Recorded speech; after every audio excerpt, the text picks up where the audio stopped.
السلام علیکم دوستو، امید ہے خیریت سے ہوں گے۔ جیسا کہ آپ لوگوں کو پتہ ہے کہ کل 14 اگست ہے، انڈیپینڈنس ڈے ہے، جشن آزادی ہے۔ تو ہم جشن آزادی کو کیوں مناتے ہیں، اس سے متعلق ویڈیو ہے۔ ایک تھوڑا سا تاریخ آپ کے ساتھ شیئر کروں گا کہ کیوں ہم مناتے ہیں، اس کا اصل وجہ کیا ہے۔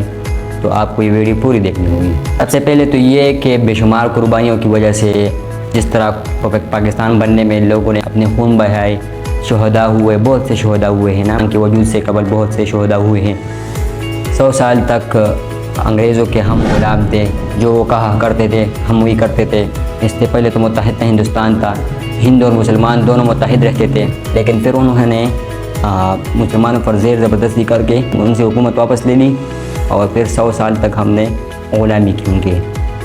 پاکستان کو آزاد کرنے کے لیے لوگوں نے مختلف قسم کی تحریکیں چلائی۔ کبھی ان کی زبان اردو تھی، اردو کے خلاف تحریک چلائی۔ ہندوستان میں ہندی زبان بولی جاتی تھی، جو قومی زبان تھی وہ اردو تھی۔ تو مسلمان چاہتے تھے ہم ایک خود مختار قوم بن سکے اور وہاں پر اردو زبان کو اہمیت دے سکے۔ اب پاکستان کے جدا ہونے کی وجوہات کیا تھے؟ سب سے پہلے تو یہ ہے کہ جس طرح ان کی جو حقوق ہوتے تھے، مسلمانوں کو اتنا حق نہیں ملتا تھا۔ متحدہ ہندوستان میں انگریزوں کی طرف سے، ہندوؤں کی طرف سے ان کو پورا حقوق نہیں دیا جاتا تھا۔ مسلمان ایک اسلامی ملک بنانا چاہتا تھا۔ اس طرح ان کے رسم و رواج، تہذیب و ثقافت، معاشرتی روایت یا ان کی جو تاریخ تھی، پاکستان کی جو تاریخ تھی، ان کی تاریخ ایک دوسرے سے مختلف تھی۔ تو انہوں نے اپنے ملک کو الگ ہونے کا سوچا، جدا ہونے کا سوچا۔ تو اس بنا پر سر سید احمد خان نے 2 قومی نظریہ پیش کیا، جو ان کی ایک نظریہ تھا، پاکستان کا ایک نظریہ تھا کہ اس طرح وہ وجود میں آیا۔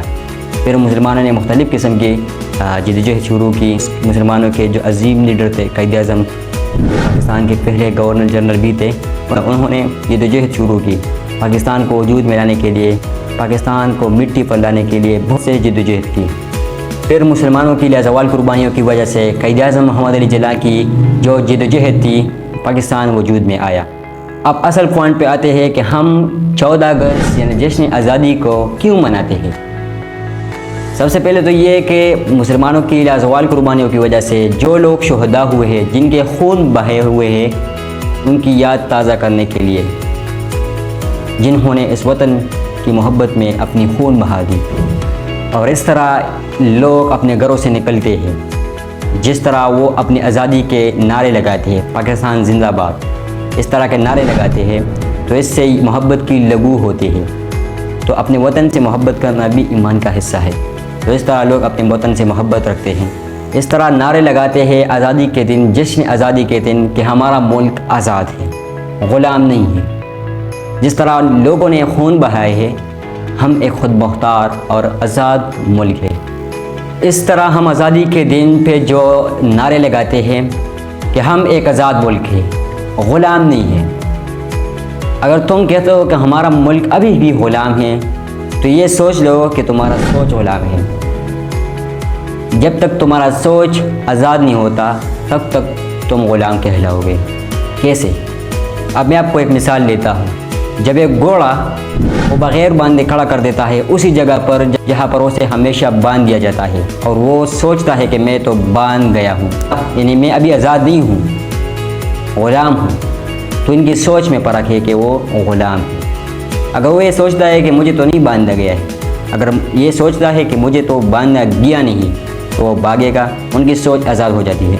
تو اس سے معلوم ہوتا ہے کہ آپ کی سوچ غلام ہے۔ اگر آپ آزادانہ طور پر رہتے ہیں تو تمہیں کوئی نہیں روک سکتا۔ اس سرزمین یہ تو خود مختار ملک ہے، تمہیں کوئی نہیں روک سکتا ہے، تم چل سکتے ہو، آزادی کے طور پر تم چل سکتے ہو۔ تو اس 14 اگست کے دن پہ آئیے نکلتے ہیں کہ اس ملک سے محبت کی لگو رکھے، تاکہ ہمارا ملک بھی ایک عظیم ملک ہے، جو کہ غلام نہیں ہے بلکہ آزاد ہے۔ قائد اعظم محمد علی جناح نے جس طرح انگریزوں کی ہر بات کا دلیل کے ساتھ جواب دیا، اور کبھی کمزوری نہ دکھاتے، کیونکہ اس کے اندر میں غلامی نہیں تھی، آزاد انسان تھا۔ وہ کبھی کسی کے سامنے نہیں جھکتے تھے، ہمیشہ ہر بات کا جواب دلیل کے ساتھ دیتے تھے۔ تو تم کس طرح کہتے ہو کہ ہم غلام ہیں؟ ہم آزاد ملک ہیں اور اپنے ملک سے محبت رکھتے ہیں۔